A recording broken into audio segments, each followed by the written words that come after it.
உள்நாட்டு விமான கட்டணங்களுக்கான தற்காலிக உச்சவரம்பை மத்திய சிவில் விமான போக்குவரத்து அமைச்சகம் மார்ச் 23 முதல் நீக்கியுள்ளது. கடந்த ஆண்டின் டிசம்பர் மாதம் ஏற்பட்ட இண்டிகோ விமான நிறுவன நெருக்கடி மற்றும் விமான ரத்துகளை தொடர்ந்து பயணிகளை அதிக கட்டணங்களிலிருந்து பாதுகாக்க மத்திய அரசு ஒரு வழிப்பயண கட்டணமாக ரூபாய் 18,000 என்ற வரம்பை நிர்ணயித்திருந்தது. இந்த உச்சவரம்பு 23 மார்ச் முதல் நீக்கப்பட்டுள்ளது. விமான நிறுவனங்கள் இனி பயணச்சீட்டுகளின் விலையை அதன் செலவின் அடிப்படையில் நிர்ணயிக்க முடியும்.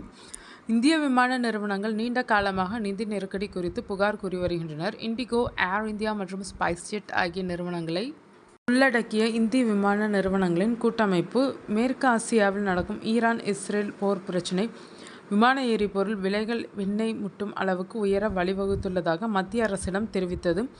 அதேபோல பாகிஸ்தான் வான்வெளியில் உள்ள கட்டுப்பாடுகள் சர்வதேச விமானங்கள் நீண்ட தூரம் பயணிக்க வேண்டிய கட்டாயத்தை ஏற்படுத்தியுள்ளனர். இதனால் விமான நிறுவனங்களின் எரிபொருள் நுகர்வு மற்றும் இயக்க செலவுகள் அதிகரித்துள்ளனர். கட்டண கட்டுப்பாடுகள் தொடர்ந்தால் பல விமான நிறுவனங்கள் வீழ்ச்சியின் விளிம்பில் இருக்கும் என்று விமான நிறுவனங்கள் வாதிட்டனர். கட்டண உச்சவரம்புகளை நீக்கியதுடன் விமான நிறுவனங்களுக்கு அமைச்சகம் தெளிவான அறிவுறுத்தல்களையும் வழங்கியுள்ளது. கட்டணங்கள் நியாயமானதாகவும் வெளிப்படையானதாகவும் இருப்பதை விமான நிறுவனங்கள் உறுதி செய்ய வேண்டும் என்று அந்த உத்தரவில் கூறப்பட்டுள்ளது. சந்தை நிலவரங்கள் என்ற பெயரில் பயணிகளின் நலன்கள் பாதகமாக பாதிக்கப்படக்கூடாது. அமைச்சகம் விமான கட்டணங்களை நிகழ்நேரத்தில் கண்காணித்து வருகிறது. எந்த ஒரு வழித்தடத்திலும் அதிகப்படியான கட்டணங்கள் உயர்த்தப்பட்டால் அரசு கடுமையான நடவடிக்கை எடுக்கும் என்று கூறப்பட்டுள்ளது.